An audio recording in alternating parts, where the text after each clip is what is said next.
Okay, for the first stage of this, we're going to create a superhero character.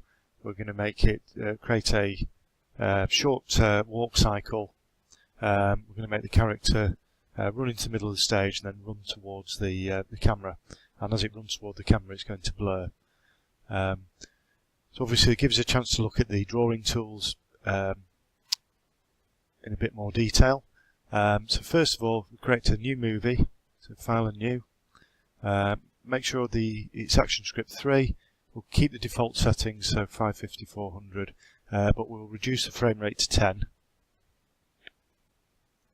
Okay, so we have our empty movie. Now, what we're going to do is we're going to, if you remember the digital puppet idea, what we're going to do is this is going to be a digital puppet that we're going to create, and it's going to be the run that we're going to create is going to be inside its own movie clip. So the first thing to do is to go to the library, and first of all this is going to be stored into the library for us to drag onto the stage when we need it. So click on the library tab, bottom left hand corner, click on the new symbol tab. So we'll call this superhero, I think I said walk before. I think if we do the run first of all actually. So superhero run, make sure the type is movie clip. Okay, so we're inside the movie clip now. This cross in the middle tells us that. So the first thing is to draw out the superhero. So if you select the paintbrush tool, now what I would suggest is if we draw out the character on one layer first of all, and then we can select the parts of the body that we need that are going to move, and put those on separate layers. So first of all, with the black paint selected, okay, we're going to draw out the parts of the superhero. So if we start with the head, okay, so you should be at the point where you've drawn out your superhero now. So basically what we need to do is we need to select the parts of the body that they're going to move and separate them put them on separate layers. So there's various selection tools we can use to do this. The lasso tool is a very, very useful one. Enables you to draw around an object to select it. So we'll use that first of all. So it's always a good idea to zoom in as well.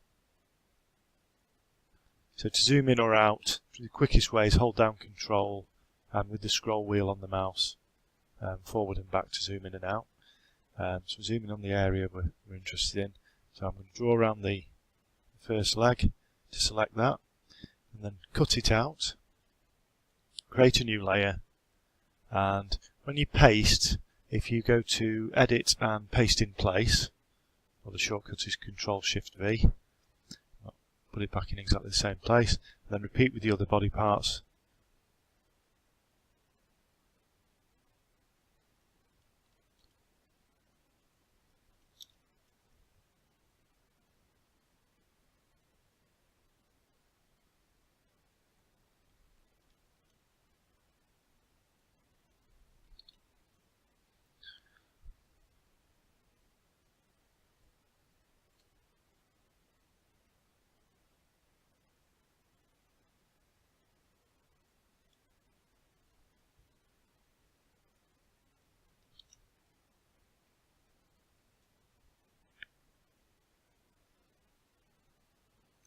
Okay, now if you come to an area like this where you have an overlap of two objects, what we can do is we can select the arm, cut it out. Obviously it leaves a hole there which we can remedy in a minute. Okay, so this brings us to an important aspect of working with layers. Now, if you see the eye icon here, we can show and hide layers. Now, if we hide all the layers and then just show the one that we're interested in, to tidy this up, first of all, what we need to do is we can select on blocks of the same colour using the black selection arrow. So we select on the ready area and press delete to remove that area. So we can hide that now because that's tidied up. And then if we go to the layer with the cape on, now you notice I'm having trouble finding the layer, so what we need to do as soon as possible is name the layers so we know what's on each layer, obviously. So if I select the paint bucket, making sure I'm on the correct layer, because that's a common mistake. Select the paint bucket. Make sure this is deselected. So to deselect, select the black selection arrow and click away from it to deselect. Then select the paint bucket. Now if I'll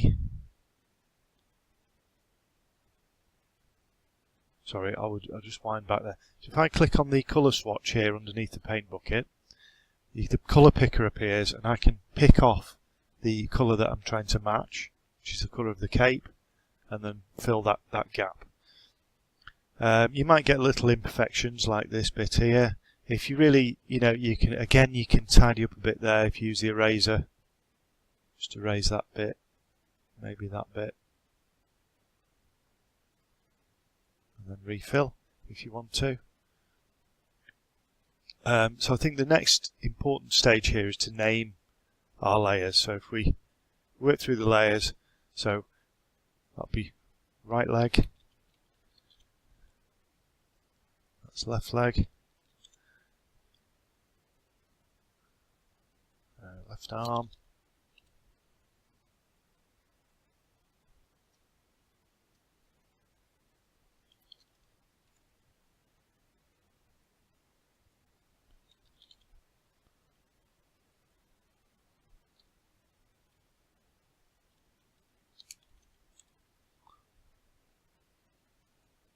okay, now we'll come to this bit. Now, you might decide, I'll look at this bit and think, well, actually, I'd like the cape to be separate. So, again, using show and hide, if I hide all the other layers and just focus on the section I'm interested in.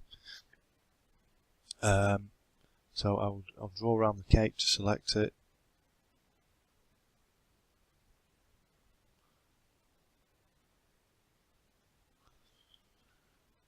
Okay, cut that out, create a new empty layer for that and paste in place. Call that cape.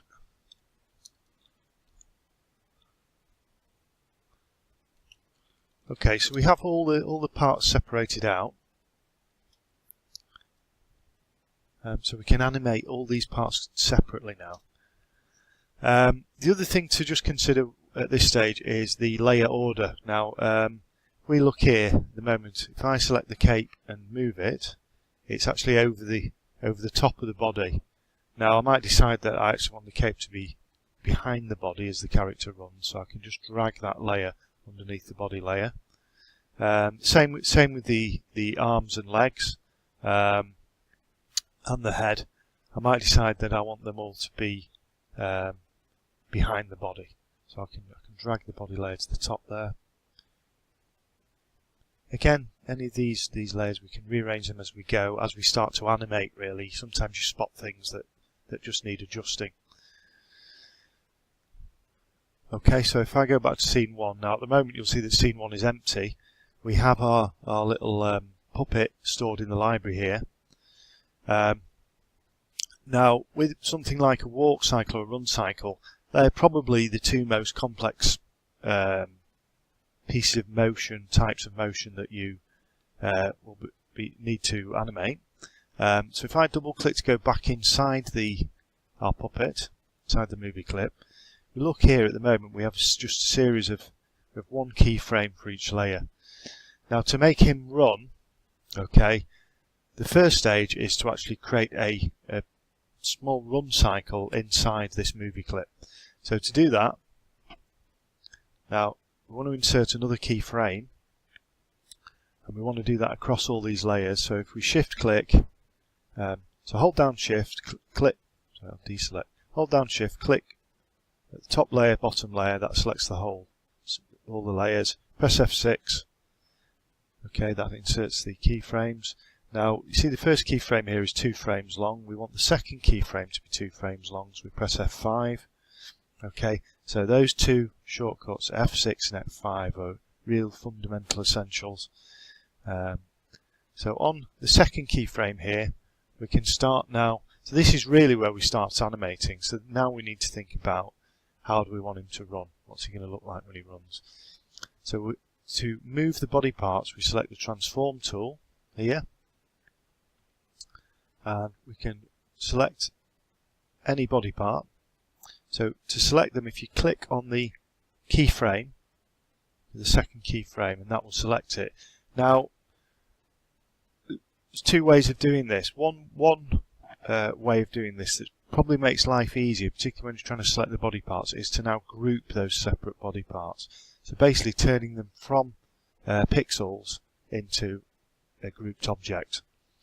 So what I would suggest doing, if we work down through the layers, click on the second keyframe of each layer, and if you go to Modify and Group, work your way down. Now the shortcut for this is Control and G.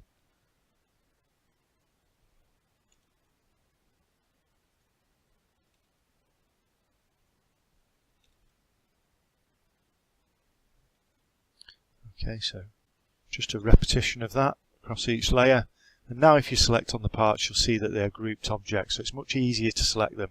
Basically what you can do now is you can select them on the stage rather than having to select them on the timeline here. So to start animating, you start with the right leg here. Now if you move this central point here and use this like a pivot, now we have looked at this briefly before, so you might remember parts of this. So if we use this as a pivot or a joint, and then we can rotate the leg around that joint. Okay, now say I want to move the leg, I'll put it behind the body, so it's moving behind the body, so that's what we wanted, we didn't want it over the top.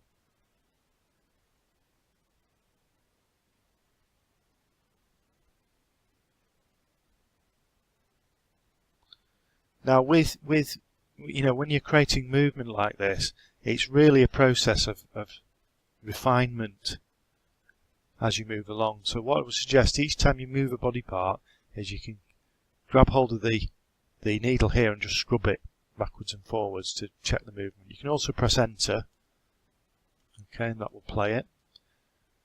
So always testing as you go along.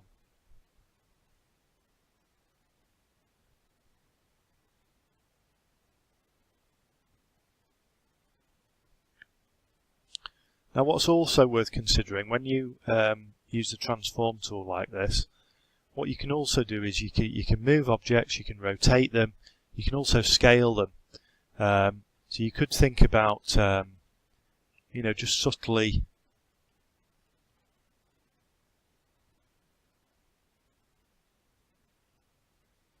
scaling things can create a nice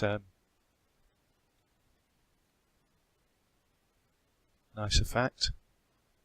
Just move the cape up a bit.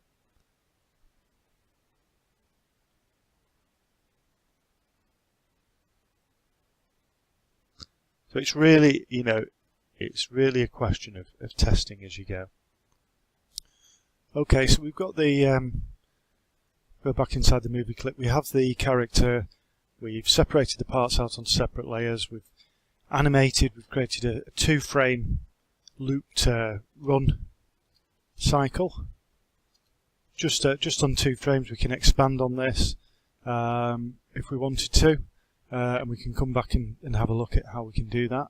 But now I wanted to show you how you can make the character move around the stage. So we've got this looped animation inside the movie clip. We go back to scene 1. We'll see there's actually nothing on the main timeline at the moment. So the first thing to do is to drag our movie clip onto the stage. We can size it however we want. So first of all, we're going to make the superhero run onto centre stage from off stage left. So very simply to do that, we insert a frame at frame 30. So remembering that this is 10 frames a second, so that means this section will take 3 seconds. If we insert a motion tween onto that block of frames, and if we move the needle to the end of the block of the end of the tween, drag the character onto the stage, you'll see that this motion path appears that represents the line of motion. Okay, so we can scrub the needle and we'll see that he kind of shunts backwards and forwards along the motion path. To see the great, you know, this is one of the probably most useful techniques. The great thing is we can have multiple animations playing at once. Now when we test the movie, the animation that's nested inside here, if we just go back inside, this 2-frame animation here will be playing on a loop as the animation on the main timeline plays. So you see we've got the two forms of movement happening at the same time. So if we just test that, I'll show you how that works. Okay, so we have him running and moving from left to right towards the middle of the stage. Okay, so that's the first part. So we have our tween here. Now, say we decided we wanted the character to now run towards the camera. What we could do is, at the end of the motion tween here, if we press F6, this will insert a second keyframe. Now, what we want to do is we want to sort of divide up the sections of action. So the best way to do that is if you right-click on that keyframe and select Split Motion. And then if we go to frame 60, so we've got another 3-second piece of action, press F5, and we have another tweened block here. So what we want to do now is, what I thought we could do as well, he's going to run towards us, but also as he gets towards us, he's going to blur a bit. So what we're trying to do is mimic, kind of real cinematic camera effects. So first of all, with the needle at the end of this block, if we go to Properties, now this is easy to miss, but what you now need to remember to do is to click on the keyframe itself to show. So remember, the properties is only ever showing the properties of what's selected. So we need to change the properties of the movie clip, so we need to click on the movie clip to see its properties. Now if you look down at the bottom here, we have a filters section and a plus sign. We click on the drop down next to the plus sign and select blur. You see that the character has begun to blur. Now what we're actually wanting to do is we're wanting to tween this. So at the moment that just blurs the whole tween. So actually what we need to do is remove the tween. Okay, and it will go back to the normal default grey. And we'll go back and we'll reset the blur. We don't want it blurred yet.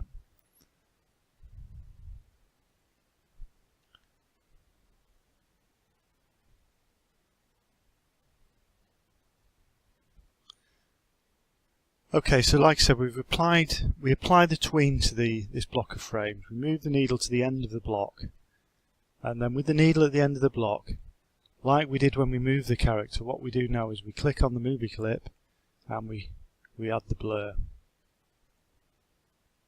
Okay, what that does is that blurs the full blur is on that final keyframe, and then it transitions from no blur on the first keyframe to, fairly subtly blurred on the final keyframe. So we do that first of all. Then what we want to do is we want the character to appear to run towards us as well. So we also need to scale. So he's running. We could really exaggerate this. So he's running towards us and slightly blurring. So let's see, so if we scrub backwards and forwards and make sure that looks reasonably convincing. Obviously the timing is important as well, the timing has to feel right as well, so that's something you can adjust. If you feel that the period it takes for him to run from centre stage towards is too short, you can extend this motion tween by just placing the mouse over the end of the block. You get the double-headed arrow and you can just drag to extend it.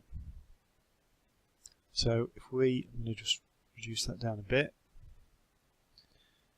So if we test this now, so control and test.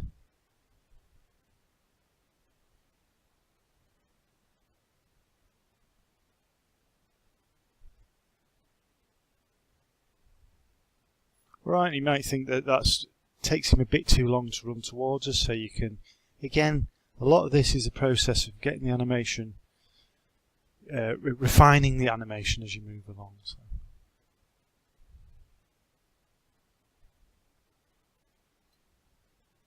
Okay, I think that's starting to look a bit more convincing. I think he's possibly slows down a bit too much towards the end. Let's give it another go.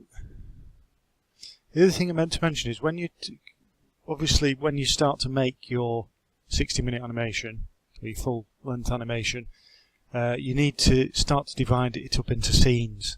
So I would say each panel of the storyboard becomes a scene. When you're working with scenes, when you're testing the animation, instead of testing the whole movie every time, just test scene.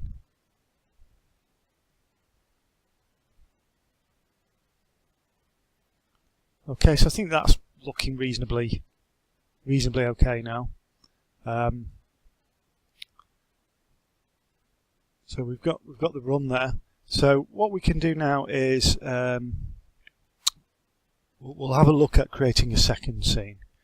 So if we go to Window and down about 2/3 of the way down, there's a scene selection.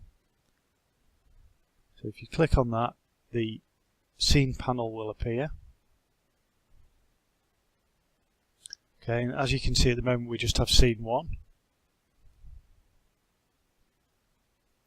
If you click on the bottom left hand corner, that's the add scene button, just the same as the add layer button.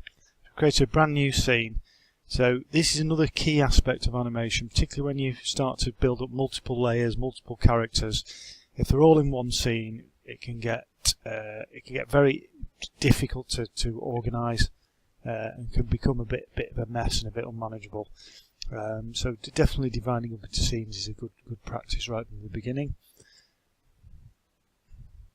Okay, so now in our new scene, what we say we want a different piece of action. Possibly we want the superhero to fly in this scene. So what we can do is, rather than redrawing from scratch, what we can do is we can use and modify what we've already got. So first thing to do is to duplicate our movie clip. Okay, you could give it a more specific name, so if we call it Superhero Fly, and drag in our Superhero Fly animation.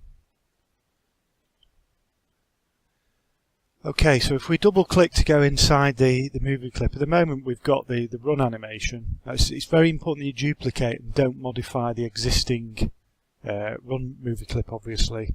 So inside the Superhero Fly, we have a run at the moment. So what the best thing to do is to just step back to frame 1. So to do that, if you click, you see on the second, so on the top layer, click on the second frame, hold down Shift and click on the final frame. You see here the 4th frame on the bottom layer. So you're selecting that block basically. Right click and remove frames, so we're kind of winding back to just one frame. Okay, so once you've drawn out the new arms, the arms for flying, what I was going to suggest actually, rather than discarding the previous arms, because we might still want to use them in this scene, and make sure that each of the body parts is still grouped. If for any reason they're not, okay, you just need to click on the layer, the corresponding layer for that body part, and if you press Ctrl G, that will group, or you can go to Modify and Group. You see the shortcut there, Ctrl G. So everything's grouped. Once you've grouped the previous set of arms, you can move those off stage, and this is a great little trick as well. You can store anything you want on the grey area outside the stage. It's not going to affect the animation in any way, just keeps them to hand so you can use them within the animation. So we won't create any more layers. We'll keep, we can have multiple objects on the arm layer, that's fine. So if we create the new flying arm, the left arm, and the right arm, so I just need to group that one.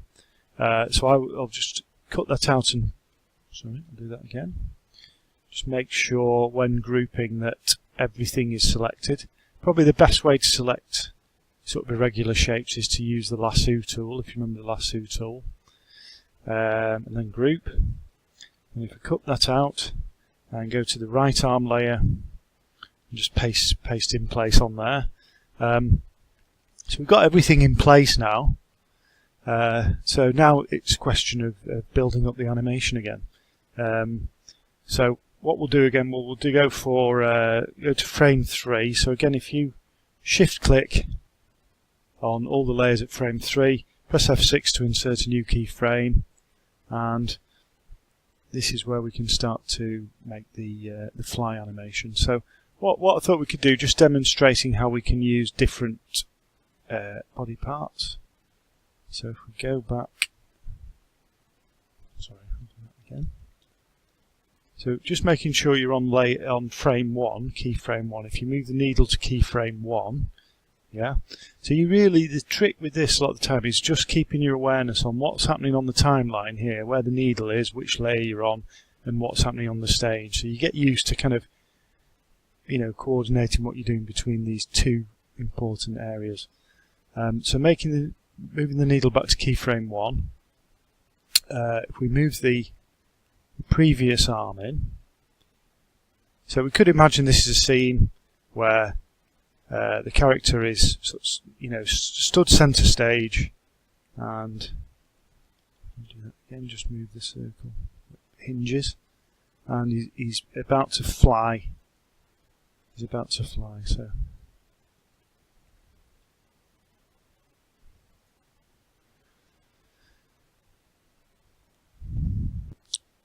okay, so taking this a frame at a time, we might decide he's stood in the middle of the scene, so his cape is going to be lowered down. It's not going to be flying behind him. His arms may be closer to his side now because he's not running anymore. So if we start with that on frame 1, if we move to frame 2, okay, again I'll just bring the cape back in. Leg back down. Okay, for frame 2 we might decide that he's going to look up into the sky.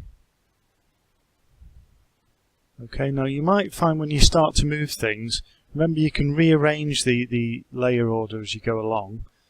You might find when you start to move that you want the head above the body, so you can drag that up above it. Okay, and that works fine.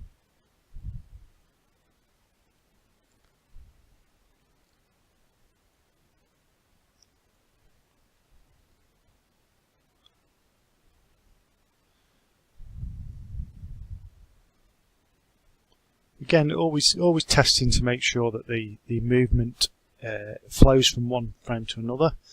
So again, we can bring in our old arms for the moment, and as he decides to begin to fly, he might just raise his arms up a bit.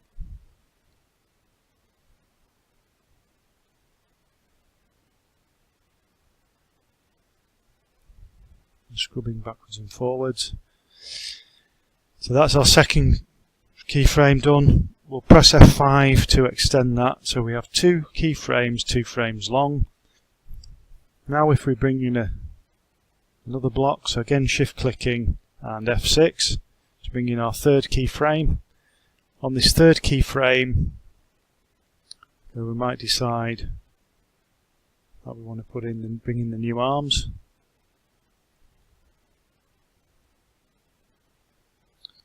Again, might require a bit of changing layer orders.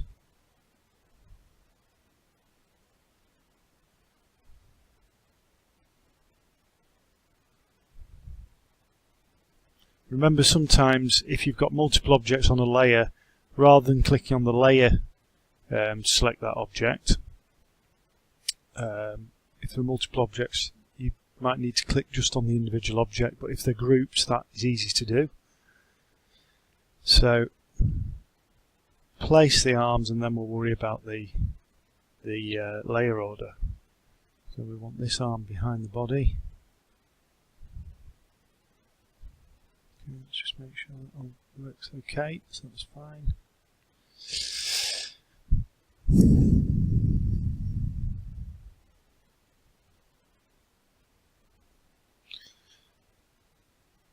Okay, so we will shift click. Remember the shift click top and bottom of the row of frames and F5 to extend. So we've got 3 frames now. So our 4th frame, again shift click top and bottom, F6 and F5 to extend. He's going to start to fly. So on this one,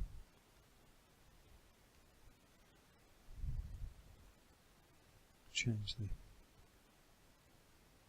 feet in a bit, legs in a bit. Okay, we can bring the cape out a bit more.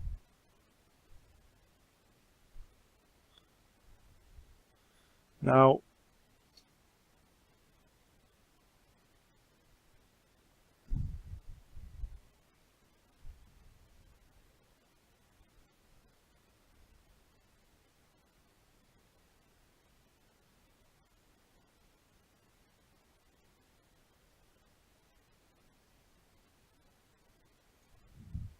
okay, what I would suggest doing now is, if we divide the fly up into 2 sections, I think if ever in doubt, always use, more divide a scene up into separate pieces of animation. It becomes easier to manage.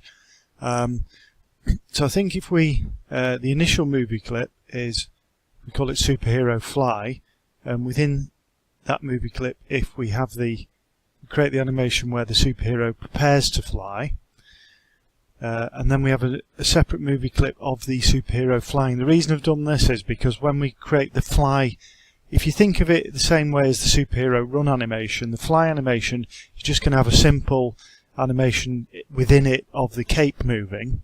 Alright, so that's a little loop, a bit like the walk cycle. Then what we can do is we can use a motion tween on that movie clip. So it's important to kind of isolate the actual flying, the looped flying animation. It should become clear as we go through it as well. So basically, again, reusing what we've already got. If you select the superhero fly animation, right click and duplicate it, and rename the new movie clip Superhero Flying. So give it a unique name, a different name.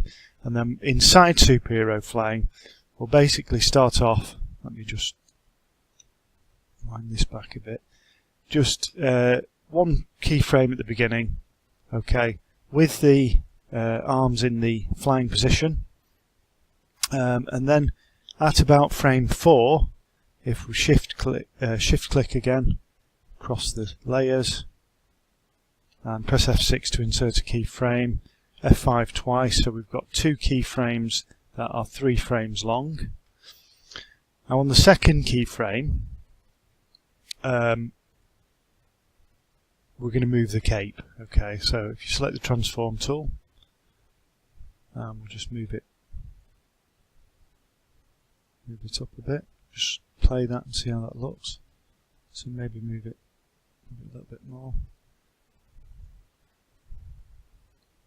Okay, so though it's only 2 frames, if we press enter here, that plays. It might be a bit too slow. If we feel it's a bit too slow, what we can do is we can shift click, on a row of frames, and right click and remove.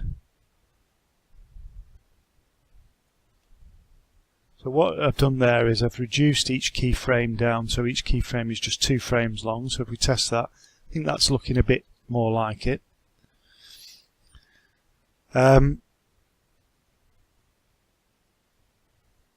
Okay, so that's basically our looped fly animation. If we go back to the main scene,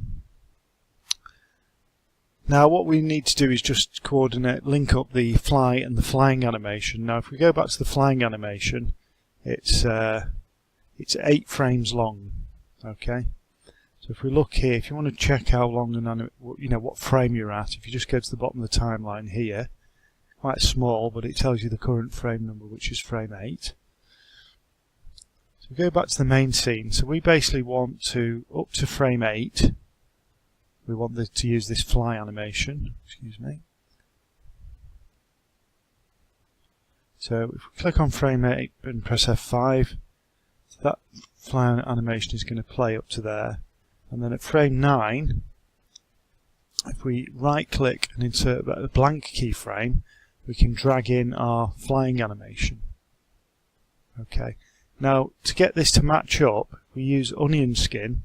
Now the onion skin bottom is at the bottom of the timeline. You can see I'm pointing at it there. You'll get a little pop-up text box as well.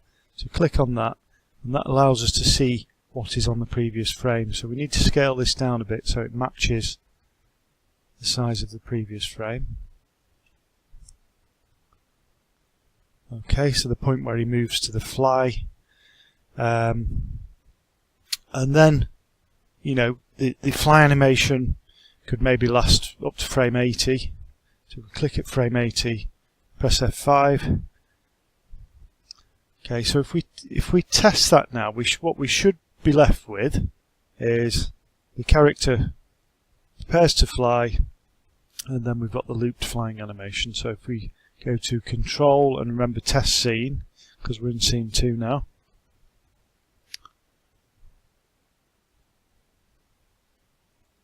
Okay, so you might, on testing it, feel that the part where he prepares to fly is a bit too quick. So if you go back inside the Prepare to Fly movie clip, and we can just make that a bit longer. I think always bearing in mind that there are 10 frames played in 1 second, so you know 2 frames is going to pass. You know, it's like 1/5 of a second. It's going to pass very quickly. So if we want to extend these keyframes, if you just again get in the habit of holding down Shift, clicking top and bottom, and then pressing F5. So if we extend each keyframe, maybe double it in length, so press F5 twice, so each keyframe now lasts for 4 keyframes, for 4 frames should I say. Okay, so in total that prepare to fly scene is going to last for about 1.5 seconds because it's 16 frames. So if we go back to the main scene and test that test scene again, Control Test Scene, so that's starting to look a bit better.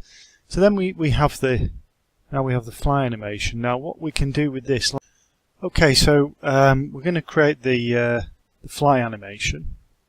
Just remove that. One thing I would suggest inside the flying movie clip, see we've got these extra arms here. I mean, we're not actually using them inside this movie clip, so it's probably easier to just delete them. Anything that you don't need inside the particular movie clip. So we'll just delete those. So that's all fine. We've got the cape moving. That's all we need looped inside there. We click to go back to the main timeline. We extend the second keyframe to frame 80. So this is where the fly is going to happen, or the flying should I say. And basically here what we can do is we can have, like we did with the run cycle, we can make the character either become close to the camera, further away from the camera, move from left to right, those kind of movements. So what we're going to do, we're going to keep him in the centre of the stage. We're going to add some clouds in a minute to sort of create the sense of movement. But what we want him to do is we want him to appear as if he's flying further away from the camera and then too close to the camera. So to do that, we put a motion tween on the main block here, on the second block, and then move the needle along a bit. With the transform tool again, we can scale him down. He's flying further away from the camera. Move the needle along a bit, scale him up. Now, if you use onion skin when you're doing this as well, so onion skin is down at the bottom of the timeline. If you select that, it shows you what's on the previous frames, so you can just make sure things are matching up.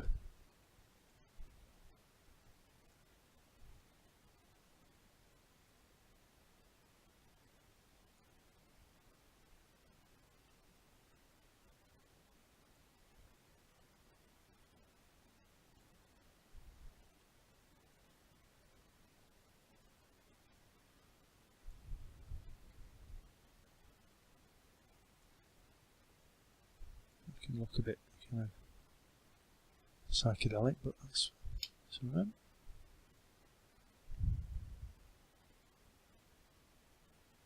Okay, so if we test scene, control test scene, see how that looks.